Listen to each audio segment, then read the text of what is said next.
Hello beautiful soul! Welcome back to my channel. This is my channel from Japan, Kabayan Capricorn. This reading is for you. Tingnan natin ang iyong second half ng February 2026. Maraming salamat muna sa mga subscriber, new subscriber, cross-watcher, at sa mga bagong pasok dyan.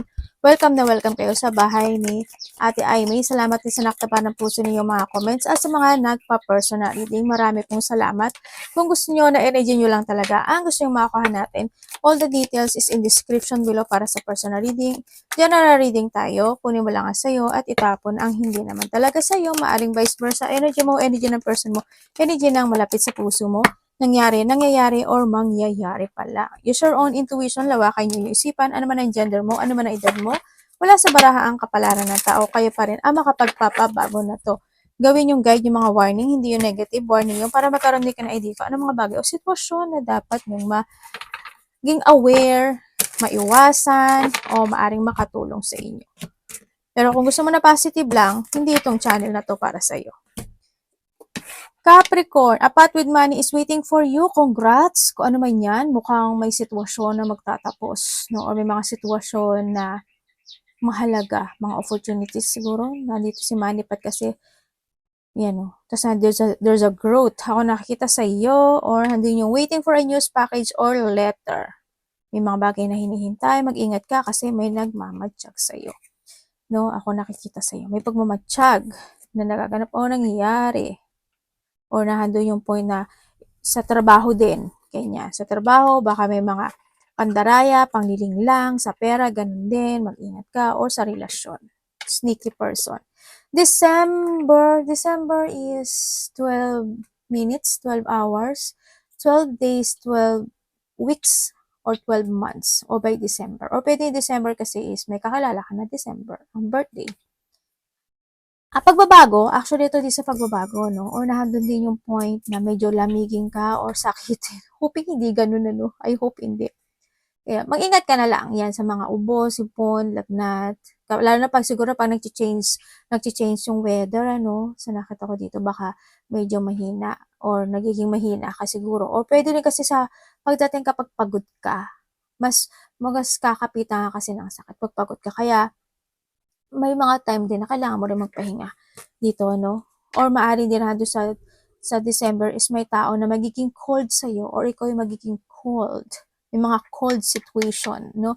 Celebration, pan, enjoyment. Congrats kung ano man yan, mga magaganap o mangyayari sa buhay mo na ikakasaya mo with a thank card.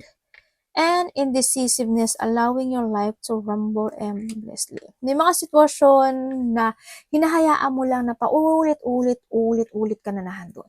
Hindi ko alam what way. Sa trabaho mo ba yan? Sa physical mo yan kasi nandito si December, kung palagi kang sakitin, siguro magpa-check up ka, mag-inom ka ng vitamin, or mag-inom ka ng mga healthy food, may mga vitamins, kanya, mga maligamgam na may lemon, o kaya kalamansi, mga ganong sitwasyon, no? O kaya with come sa relationship, baka paulit-ulit ng gano'n. O kaya may mga bagay na naulit na noon na pwedeng maulit muli ngayon. Kaya you need mong kumbaga pagpaplano na pwedeng hindi na tutupad agad o napapagpapaliban. Ang bulol ko talaga, sorry, napagliliban, pwedeng nandun sa point na yun. Well, kung ano man yan, hoping, wag naman, no? I need to be very careful dito sa sitwasyon. Or pwede rin kasi ito na, kasi we have the fox, we have the fox, sinasabi ito, nandun yung point na maaring may tao sa paligid mo, boss mo man yan, karelasyon mo man yan, anak mo man yan, kapatid mo man yan, kung sino man yan, na pinapaikot ka lang din. Ingat na lang din, ha? Ay, oo nga, no? May ahas. Temptation will test you. Mag-ingat ka sa mga ahas. May tao na mabulaklak ang kanyang salita. Or maybe this is you. Mag-ingat ka kasi may mga tukso. Pwede din kasi when it comes to a tukso is, sabi mo gagawin mo, hindi, pero nandito ka pa rin. Magdidesisyon ka pero hindi mo pursue. Tagalog, engot talaga. Hindi mo pursue, diba? Naaakit ka pa rin or magagawa mo pa rin.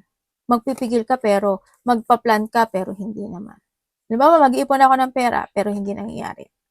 hindi na ako gagastos, pero naakit ka, nabili mo yon. Sasabihin mo na maghihigpit ka na, pero may tao nagsalita na mabulaklak, kaya napagbigyan mo. Ano ba yun? Mag-ingat ka kung ano man yung ahas na yan na makapagbibigay sa'yo. No? O kaya may mga bully situation, tapos ginaganong-ganong ka niya, tapos syempre, di ba, para mainis ka. O, di ba, para ma-distract ka, para hindi ka mag-success sa buhay mo kasi this is a will. Di ba, yung mga ganong sitwasyon, naku, mag-ingat ka talaga. Kung kailangan mo maging cold ka sa kanila.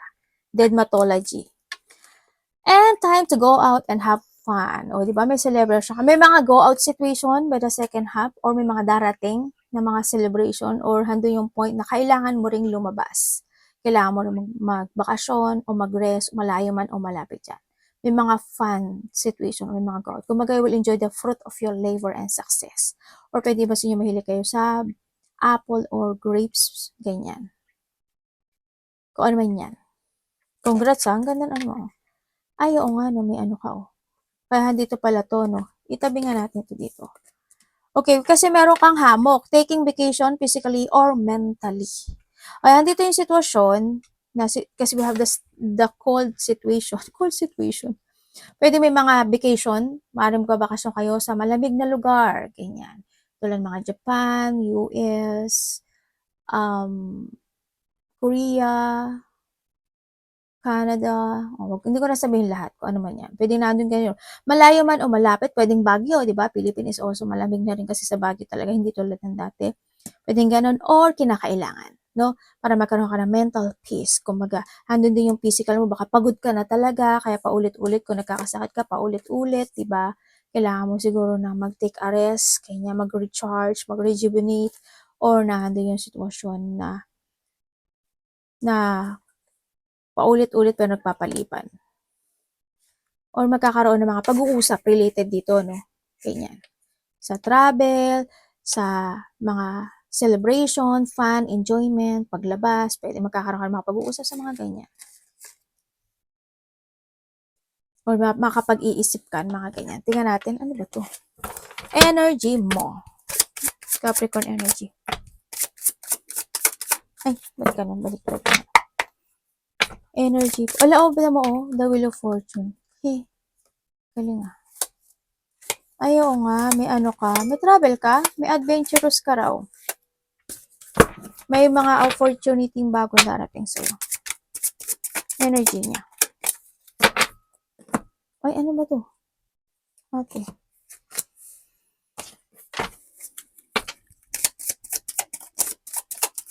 Your energy.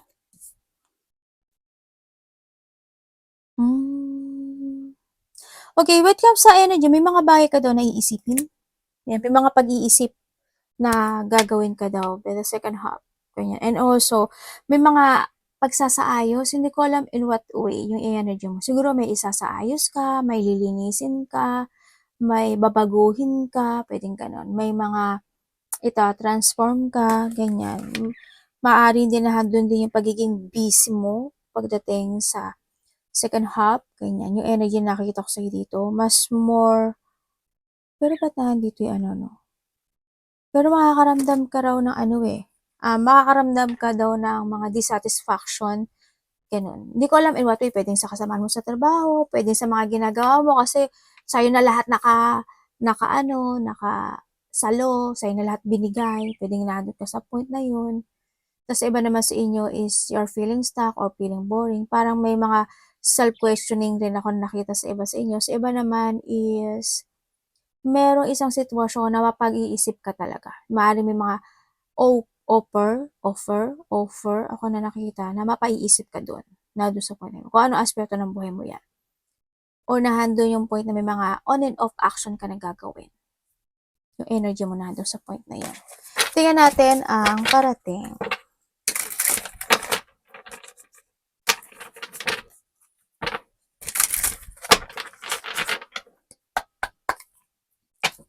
Pwedeng iba sa inyo is hoping wag naman struggle. Ganyan. Sana wag. Energy. Parating kay Capricorn. Anong parating po kay Capricorn? Aba, lalo. Ano yun, universe?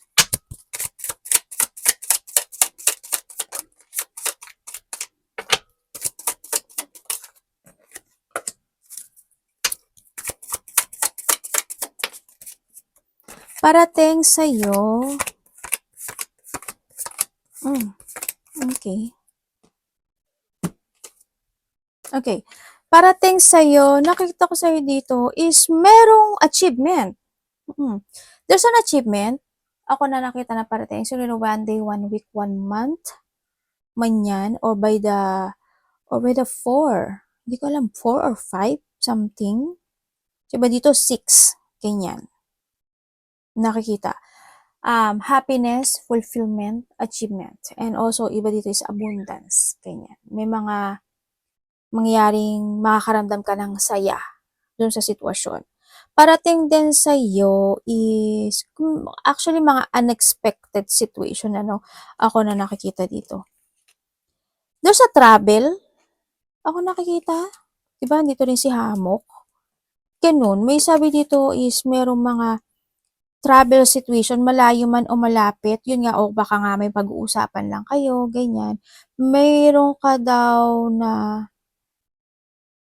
actually, may mga getting together, ganyan. Family unity, reunion, happiness, fun, enjoyment, or pwedeng getting together ang close relationship mo, ganyan. Or nahando yung point of achievement of the goal, kaya masaya yung situation. O kaya may mga pupuntahan ka na celebration situation, pwedeng kasalan, party, o kung ano man celebration yan. Hindi ko na kailangan basta celebration, ganyan. O kaya doon sa community or teamwork sa iba, na doon sa point na yon. May paghihintay, and also there's a shifting happen into your life. May papasok na pera sa'yo, or may mga mahalaga, valuable things coming, yun na nakita ko, sa iba sa inyo. And then, there's a new horizon into your life. Ibig sabihin, may isang mahalaga at magandang parang there's a manifestation. Ako na nakita na makakamit mo. O pwedeng hinihintay mo to. Pero may iba dito is makakamit mo siya.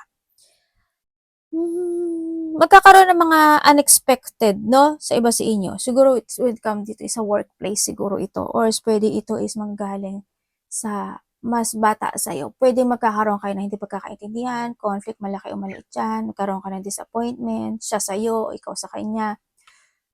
A blow up emotion, mga ganon. Mga pain, intense, lungkot, loneliness, depression,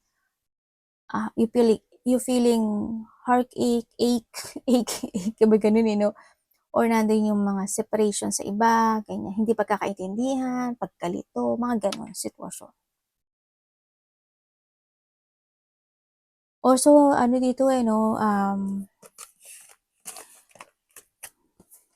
meron ka daw malalaman na katotohanan? Or yung iba sa inyo kasi is tatahak kayo ng bagong journey sa buhay nyo. Or maybe you have an idea to pursue. Pwedeng nandun ka sa point na yon. Pwedeng creative, project, or nandun yung may inspired ka dun sa sitwasyon. Pwede may mga inspiring situation. Ako na nakikita sa'yo, parating, or nandun yung creations iba, or magkakaroon ng mga mental clarity to do things na tapusin o asikasuhin or ayusin or umpisahan na doon sa point na yun. May pagtulong ako nakikita dito. Iba dito may hinihintay eh. May pagtulong ako nakikita sa iyo, either may hihingi ng tulong or ikaw ang hihingi ng tulong o may tutulong. Basta may pagtulong. Maraming ang tao, hindi ko alam kung ba't maraming tao. Leader ka ba? Diba dito may pagka-leadership?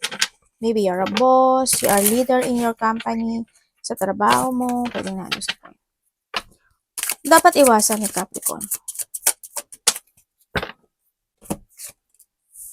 Aba, hangman and hangman. Ano ba yun? Hintay mo. Ba dito, walang ginagawa? Sabi ko rin. Hindi naman, yung parang hindi ka rin nag-a-action to change something into your life. So, kung ano aspeto ng buhay mo yan. Dapat mong iwasan. Okay, dapat mong iwasan, yun, maging hangman. Yung maghihintay ka lang na bumaksak yung bunga na hindi mo susungkitin. Yan, iwasan mo yun. Iwasan mo Siyempre hindi ka magkaroon ng mga pag-i-evaluate sa mga bagay o sitwasyon mo sa buhay mo, kung saang aspeto ng buhay mo. Yung maiksi yung pasensya mo, iwasan mo yun, 'no? Iwasan mo rin kung medyo kulang ka sa tulog o pagod ka, magbawi ka din. Kaya nga dito si hammock, 'di ba? Ganyan, um, bumawi ka ng tulog or iwasan mo yung pag-iisip ng mga bagay-bagay kung kailangan o kinakailangan o kaya mo. Baka sabihin niyo, "Hindi ko kasi kaya ate, eh." 'Yun, iwasan mo ma-disconnect ka when it comes sa mga bagay mo sa buhay mo na sa sarili mo. Siyempre isa rin 'yung sa sarili mo, kung kinakailangan na may mga bagay ka na baguhin sa sarili mo, iniinom, kinakain, 'di ba? Mas kung kinakailangan mas marami ang gulay gawin mo, 'di ba? Iwasan mo 'yung siyempre katamaran, frustration, anxiety, ganyan. Yung magkaroon ka ng pagpapaliban kasi andito ka, ayan siya, andito kayo, diyan ka. Magkaroon ng pagpapaliban, yung wala ka lang gawin, ganyan. Yung mawala ka sa plano mo, ganyan. Hindi ka makapag-focus sa plano mo. Love, kapatid, anak, magulang, karelasyon, kaibigan. Yung ilusyon ka lang ng ilusyon, pero walay, ganyan. Pamilya, no? Kahanin mo na lang to. Love, Capricorn. It comes sa love. Oh, you have the Nine of Cups.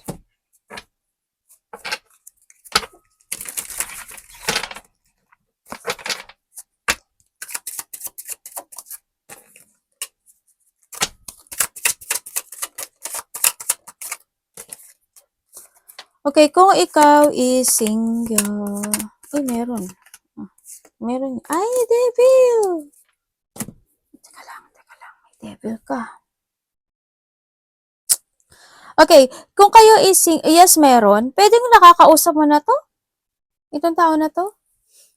Pwede iba dito kasama niyo to sa trabaho or nahandoon yung pag-uusap or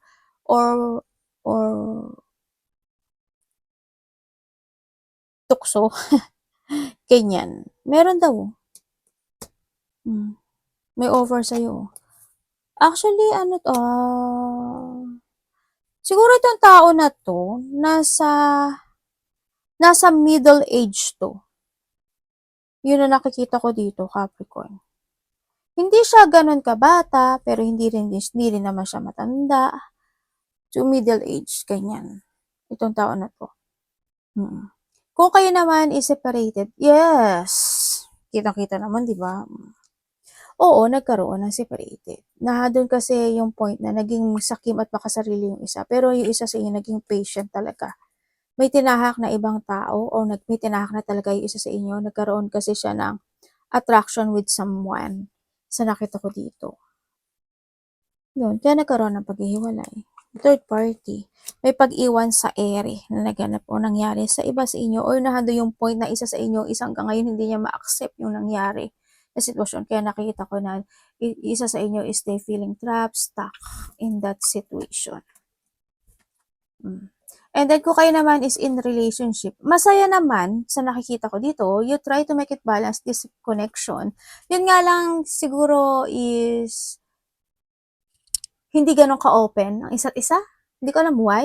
Pwedeng kasi busy ako, busy siya, pwedeng nandun sa point na yun, di ba? Kaya hindi ganun nagiging open. Pero nandun naman yung bonding, pag-uusap, partnership, disconnection. Nandun naman yung pagpapahalaga ng bawat isa. Yun nga lang siguro, baka busy-busyhan din yung isa, di ba?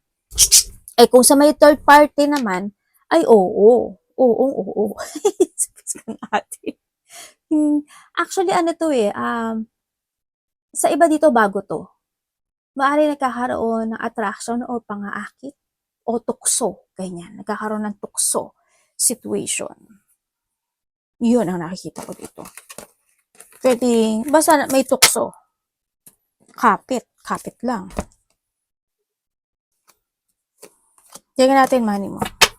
Money ni Capricorn.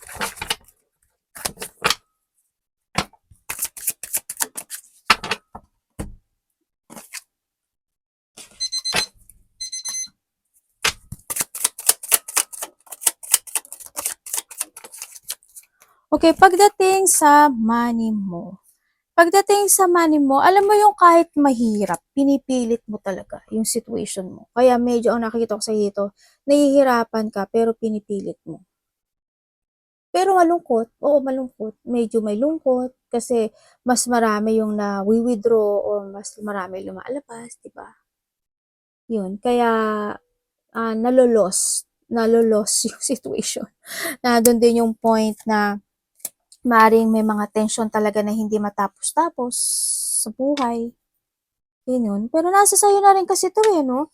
Puwede naman mag-no, ganyan. Sa nakita ko dito, kailangan mo na rin sigurong itama o i-correct o aksiyunan o magkaroon ka ng clarity kung mga bagay na dapat mong itama sa buhay mo pagdating sa money. But yun, you need to be very careful when it comes sa money. Kasi why? May nakita ko dito na may hidden motive or may hidden agenda. Hindi ko alam if this is you. Malabo naman ikaw yun, di ba? Or there is someone na connected sa'yo. Or magkakaroon ng connected sa'yo sa iba sa inyo, ganun. Ba't mag-ingat ka pa rin? Tingnan natin, advice. Mag-trust ka sa intuition mo. Iba sa inyo, di kayo nagtatrust sa intuition nyo. Na pwedeng maloko kayo. Pero nasa inyo yan. Diba? Or pwede rin sa trabaho nyo, diba? Niloloko kayo. Pero, nahihirapan ka na. Pero nasa sa inyo talaga yan. Alam mo yung action at pagbabago nasa inyo. Kung nahihirapan ka na, ano dapat mong gawin? Diba? Kung napaka-stressful na talaga, advice. Tandaan mo palagi is the choices is always available is in yours. Okay. When it comes sa advice is this is a time to start to begin and take it action, no? To success to your life. Magplano ka ng maigi. Mag-focus ka rin sa sarili mo to structure, to rebuild. Isipin mo rin yung ikakaganda ng buhay mo or ng future mo. Yun ang sinasabi. Tandaan mo palagi na nasa sayo yung pagpili na to. Nasa sayo yung choices. Hindi mo kailangan ikulong yung sarili mo sa isang sitwasyon na mahirap, na nahihirapan ka. Diba? Kailangan mo lang is you need to release. Sabi mo, ate, hindi naman kasi ganun kadali. Alam ko naman na hindi ganun kadali. Kaya nga sabi dito, you need to plan. Diba? You need to plan very carefully. If you want, if you don't want, it's up to you. Nandun lang yun.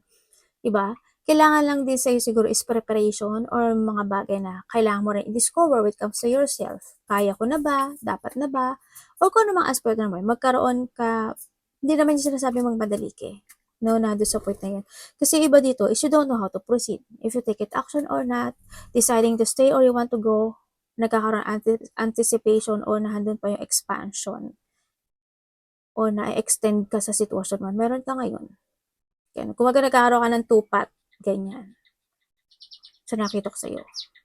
May doubt. May sitwasyon na, yun. Kaya, sabi to, you need to release your anxiety, your stress, you need to be open, at kailangan mo lang din ng lakas ng loob.